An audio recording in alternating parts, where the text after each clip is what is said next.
The race for City Council District 1 in San Diego's northern area has taken on citywide importance. Whoever wins will tip the balance on the nonpartisan council toward Republican or Democratic. Joining me are District 1 candidates, incumbent City Council member Democrat Sherri Lightner and Republican challenger businessman Ray Ellis. Welcome to Evening Edition. Before we begin, I'd like to go over the ground rules once again with you. You each will have 1 minute to respond to the same question, and if you feel it's necessary, a 30-second rebuttal. Ray Ellis, you're going to start. The first question for you is, San Diego Police Chief William Lansdowne has asked for a department increase of $11.5 million every year for the next 5 years.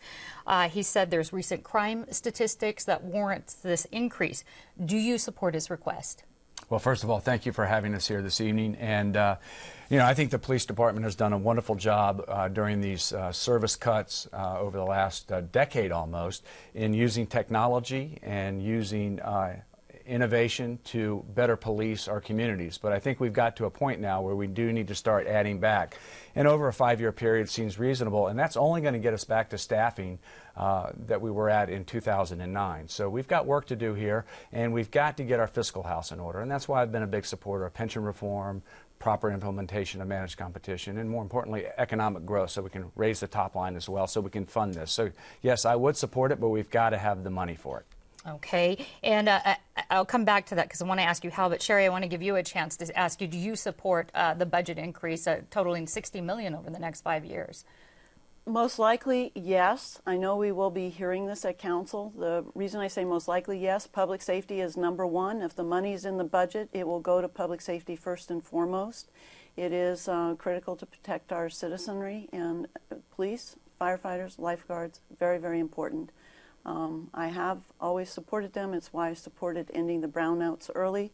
We did quite well with that, and since we've been adding firefighters and police academies, I suspect we'll be able to take this up quite readily. I was going to ask you, and I'll come back to you as well, where do you think we can get the money to do an $11.5 million budget increase? We are implementing pension reform, as you know. We have been doing that for several years now, and with that continuing, as well as our 5-year outlook looks reasonably good.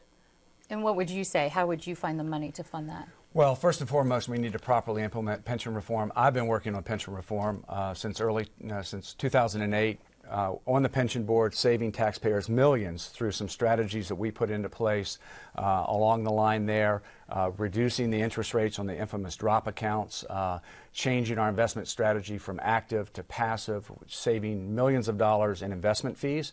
But I realized I could do more on City Council. So that's one of the reasons I decided to run. So proper implementation of Proposition B, I think we can enter some other things into the discussion.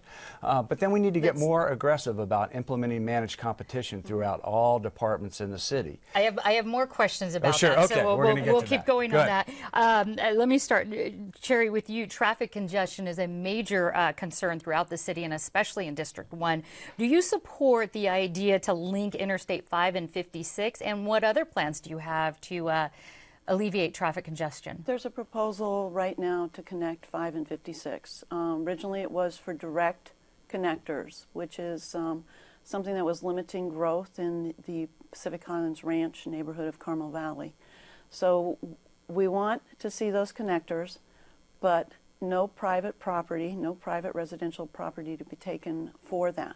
With respect to traffic congestion, the Mid-Coast trolley going forward to the Golden Triangle area, a lot of the aggressive plans that are in the Regional Transportation Plan 2050, we advocated on council for a transit-first solution. It is what I strongly support, and the number of things that we have actually already done in District 1, as I mentioned in our earlier interview, they will come to fruition here pretty soon. It is something we need to work on. How about continue you? to work on. Okay, and how about you? Do you support that link, and what plans do you have to ease I think we absolutely need to deal with the link there. Now, there are several alternatives that are out there. As the council member in District 1, I would be working with Sandag, working with the community groups to come up with the best solution. I believe Ms. Lightner's response to the ERR was no build. And, you know, we need to recognize that San Diego, our region, and therefore our city, is going to grow by over 40% in the next 40 years. So it's up to us to put leaders in place like myself who are willing to get out in front of that. Let's manage that. Let's don't be reactive to it. And we're going to have a lot of growth in District 1 in the eastern part of the district, which will be using the 56 westbound on a daily basis. And I live in that neighborhood, so I know it well. So I think we need to come up with a combination. I agree that we should not be taking private lands. I think that some of the flyovers are too robust. But we have some other solutions, and we need to navigate that and come to a solution for our communities. Okay, you'd like to rebuttal? Absolutely. The proposals that were brought forth by Caltrans all eliminated the Carmel Creek off-ramp from Highway 56. And that was a major concern to the community. It was something that was voiced repeatedly over about 5 years by the community, that they wanted to retain that connection so there would not be drive-by traffic through the neighborhood. We have other instances here in the city where we need improvements, much like the Highway 5-8 interchange, and even into La Jolla, we need better connectivity here. So the 556 with the 56, the dominant mode of transportation is west. Okay, I have to cut you off. Your time is up for that rebuttal. I want to move on to talking about changes. This has been in the news quite a bit. You both know about it. UT San Diego owner and developer Doug Manchester has said he has talked with city council members and mayoral candidate Carl DeMaio about city development projects. When is it appropriate, and I'll start with you, Ray, when is it appropriate to discuss city projects with a major developer, and have you talked with Manchester about city projects? Well, first and foremost, I have not talked to Mr. Manchester about any projects whatsoever.